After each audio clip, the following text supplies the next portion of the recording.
Welcome to Wargaming Recon. I am your host, Jonathan J. Reinhardt. Wargaming Recon is the only member of the TSR Podcast Network to discuss historical and New England gaming.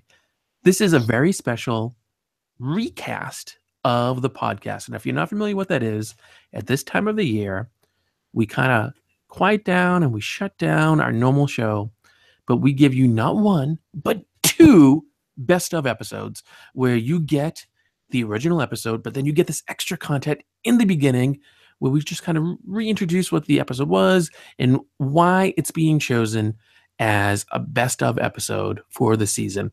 And sometimes we give you a little bit of other extra content that didn't make it or wasn't available to make it in that podcast episode. So for this very special first of two best of episodes, I'm joined by the one and only Mr. Alex Katsopoulos. Alex, how are you today? Pretty good. How's it going? It's going okay. So you picked this episode for us. I did. I was tasked, and I rose to the occasion. You make it sound like there's like a slave master behind you saying, "Go faster, or I whip you." Usually there is, actually. That sounds terrible. Well, it's you, so I mean, you. Thanks. That's the horrible treatment we get. I chain you to your desk and say, "Work more, work more." Yeah, you do. It's very unreasonable. I try. What episode did you pick for us? So I picked episode 192, right? That was the number. Yep, 192. Sam Mustafa interview. Awesome. Game designer. Yeah. Great episode. I mean, I thought first of all, it's really cool. I mean, it's cool to hear about the games, Aurelian, and as much as I really liked hearing about Aurelian, you guys actually, when I re-listened to it, spent a good chunk of the time talking about Rommel as well. And that actually piqued my interest. I remember listening to it the first time, and I think I just sort of listened to it in the car in passing, and then I re-listened to it knowing that I had to pick an episode. And the area, essentially like the area combat that he was describing in there, that I want to find out a little bit more. I didn't get quite what I needed out of it, so now I've sort of it's piqued my interest a little bit. Be still my heart. You expressed an interest in a World War II combat game. Quick, everyone, write it down. You heard it first. Yep. I was surprised that you picked this episode, to be honest. Why is that? So you told me you picked it, and I think it's a wonderful episode, although I do have to correct you on the pronunciation of his name, not because I'm being a jerk about it, but because he corrected me during the interview, and so I've had it stored in my head. It's Mustafa. Oh, I'm sorry. Whereas, like you, I presume, I was thinking of Mufasa from The Lion King, but with different letters in there. Yeah, I suppose. I don't know. That's what I was thinking. I just thought that's how it was pronounced. You got a young child, and you guys probably spent a lot of time at Disney, and I presume that's what you got. Otherwise, it'd be like Mufasa, which not how they say it in The Lion King. So I don't think you're winning any people on this one. But the name is, as I've learned, and as Adrian ridicules me for making a point of saying it, even in my head, Mustafa, which I guess makes a difference. Now I know. You should have prompted me with that one. It's his preference, so we go with what Sam would like. I was surprised not because of the name, but because of the content. You tend to drift both in what you enjoy and in what you like to listen to, away from this kind of surface skim semi dive into games, especially historical games, and you tend to prefer the camaraderie side of gaming. So things where like people are going to be hanging out, maybe it's an event, or it might be someone dealing with more of a fantasy blow of gaming. I actually thought if you were going to pick any interview episode, I thought you were going to pick one of our first ones, either with Gabriel Landowski, or you're going to be picking the one where we talk about Trilaterum. Mm-hmm. All those came into consideration.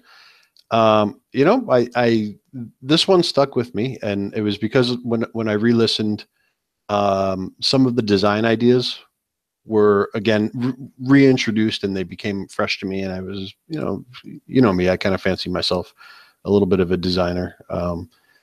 So it was just something that really stuck with me at that point in time. So I went with it. like you, I enjoyed the episode. I don't know, even though I really enjoyed it, I'm not sure if it would be a pick for me for best of, but I can Really? understand. Yeah, I mean, I think it's good. I think they're all good. I think you guys did a good job on the interview itself too. That was another reason why I picked it actually. Well, thank you very much.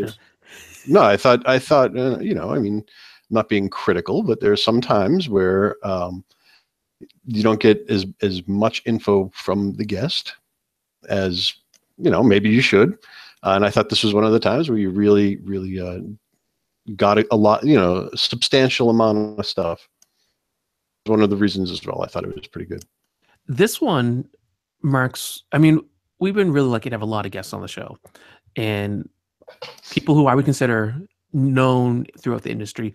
But this marks one of the few times this season where we've really had what I would call a top tier guest, someone who's not only known, but you say their name and almost anyone who plays any sort of tabletop gaming knows of them or of something they've made.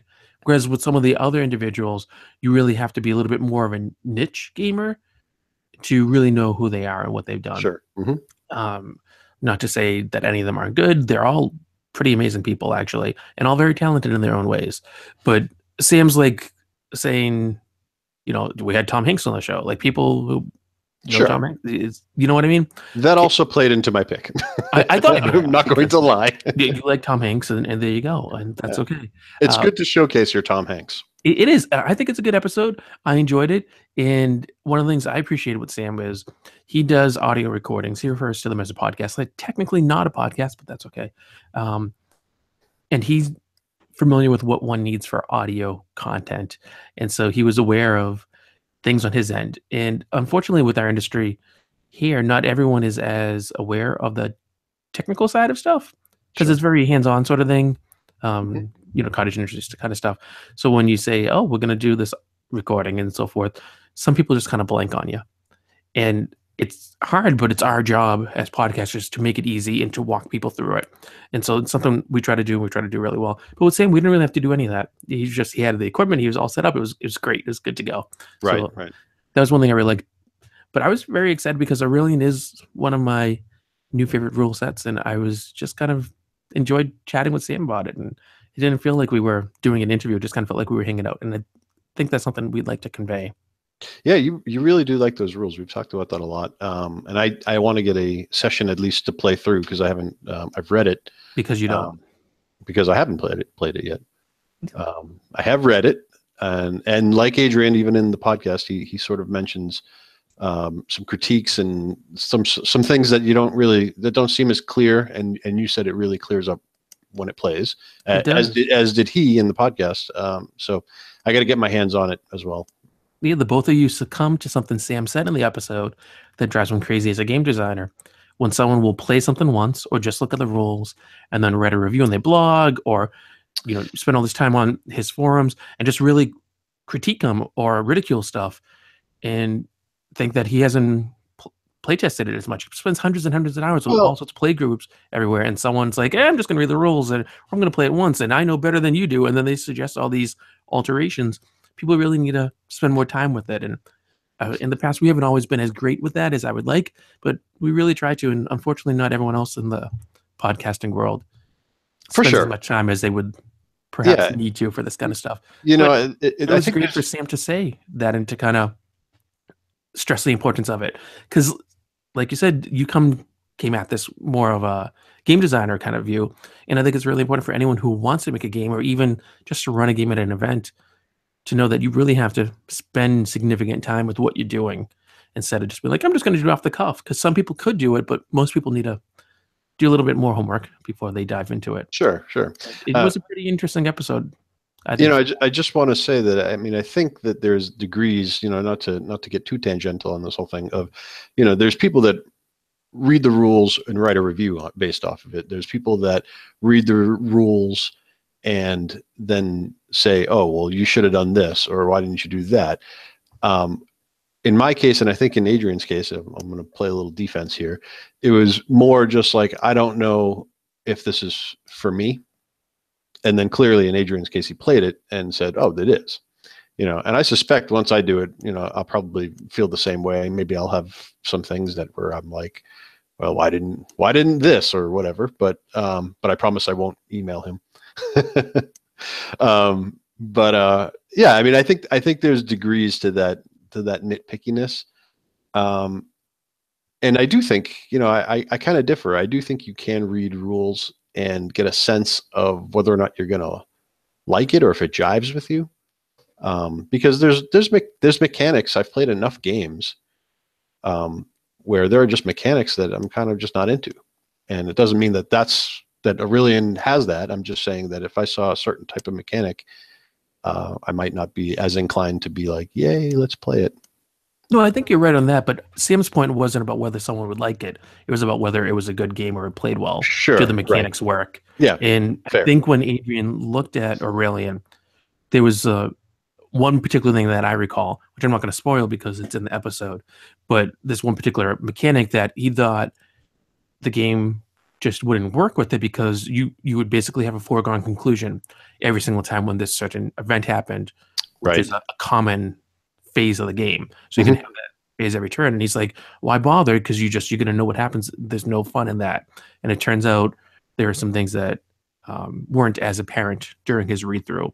Right. Uh, and when you played it, it comes through. So it was quite nice to see that.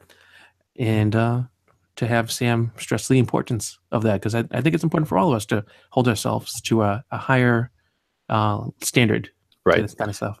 You have something you want to do special for this episode, the very first of a new sometimes segment that we're going to give a better name to eventually, but for today we're calling Review Corner. And you've looked at, what is it, Wally Simon's Solo Secrets of Wargame Design. It's volume 3 of his Secrets of Wargame Design series, which is edited by Russ Lockwood. And what did you think about it briefly? Yeah. So for those of you with using the old webcam viewing, I'll hold it up real quick. Try to get it in there. I think it's reverse, right? Or is that just in my own screen? Does it look proper? First of all, I'm going to be reviewing this again later in more depth. Is that correct? Well, you tell me. Yes, I will. I thought you were doing a proper video review that'll be out on a stream somewhere. Yes. Okay. So that's fair. I just wanted to make sure what I was doing here. This is a sometimes segment, and this is probably why. So as I understand it, Wally Simon was in his day job anyway, a statistician. So a lot of this is very statistically driven, and really what it is a number of scenarios on solo gaming. And I think that, I mean, there's a slight emphasis on solo games, but what I really think it has is just some really neat scenarios. And I'll go a little bit more in depth in this. But one of the ones that really sticks out to me is a siege scenario. So it's essentially a castle siege, and he has this whole essentially, man, how do I even describe it in such a few minutes? Ways of passing time in either 10, 20, or 30 days. And in that time, you would essentially get like resources to siege resources, and the defenders would get defense resources during that time, and you can apply that into the game. And it really, like, some of this stuff just really blew my mind, and that's just one scenario, and it's a lot of information crammed in, and each scenario is probably 2 to 3 pages. And it is, as I said, it is very statistically driven, I think, more than I would usually do. He seems to really like percentile dice. Yes, he So does. yeah, so a lot of it seems to be a 30% chance rolled on some sort of percentile. Would you say that's probably a negative for you? Clearly like the scenarios, but would you say an area for improvement? That's interesting because I was just talking about mechanics that I don't love. Mm-hmm. I don't generally love percentile rolling, but I mean, whatever, it's a dice, so So do you give it 2 thumbs up, or I will save that for a deeper review, but I did like it. I think it's really an interesting read. It's kind of cool. Cool. I will say for people, because I know you don't necessarily know this, Alex, but there's a whole series of these, and Russ Lockwood has kindly given review copies of the whole series to us, and we've worked our way through volumes 1 and 2. It's been years, but we did some video reviews and first look kind of things at them many moons ago, and I'm glad, Alex, that you've picked up volume 3, and maybe you will be willing to look at and review some of the others as well. We'll see. Yeah. Cool. Since we're here, and since I'm not allowed to call it my favorite segment, but it's a best of episode, I thought we could squeeze in a quick mailbag. So we have a little bit of feedback from listener Jack Sarge concerning episode 198, which was an episode you and I just did not that long ago, Gaming Year in Review. Mm-hmm. And he says, quote, "Don't worry, Alex. I have some old medicine bottles in service as quote unquote painting candles too, unquote." And for people who haven't listened to the episode yet, you ought to. And for those who have, I'm sure you're laughing along as I did when I first read it. And you're just a bunch of old men. Yeah. So I'm probably the president of Jack's fan club. I think you are. And yeah, I mean, if pill bottles work for him, they work, and they work for me, then, great minds think alike. We can't be wrong, I guess. So this is just some of the extra content we have for all of you. And of course, you're going to be hearing the full episode in a moment. It's what you've heard before, but this extra stuff is new. It's not in there. I do want to remind everyone, though, that this episode right here is the very final episode for December 2017. And what that means is any of you who support the show or want to support the show on Patreon, become members of our Wargaming Recon army by going to wargamingrecon.com/Patreon. You can do so for as little as $1 a month. But this is the final month for the existing reward structure beginning January 2018. We have a whole new setup. We've talked about it ad nauseum in previous episodes, so I'm not going to bore you with it. But you should check out episodes like 197, 198, 196.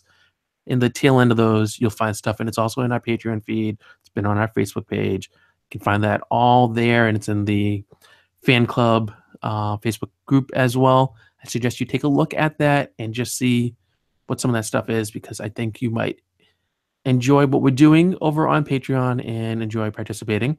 And then I want to thank our backers there, and in particular, I want to thank Patrick for his support.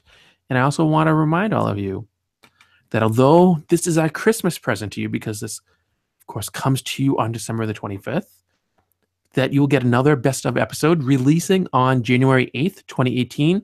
And then the 2018 season begins with episode 199 coming out on January 15th. So that'll be here before you know it. And Alex, thank you for doing this and picking this as your choice for the best of episode for 2017. You're welcome. It's a great episode. Yeah, it was a lot of fun. I hope people enjoy it. And if you listen to it before, everyone, I hope you'll listen to it again and that you'll enjoy it even more the second time around. Maybe pick up some of those mechanics about Rommel that we kind of talked about. Well, thank you all for listening to this intro. And you're going to go seamlessly into the normal episode, but you know the drill. You'll hear it at the end of that, but we got to say it here too. No matter how busy you are, no matter how much time you're spending celebrating the Christmas holiday season with all of those who you love and like and you tolerate as well, you have to, you need to keep on listening for the rest of the episode.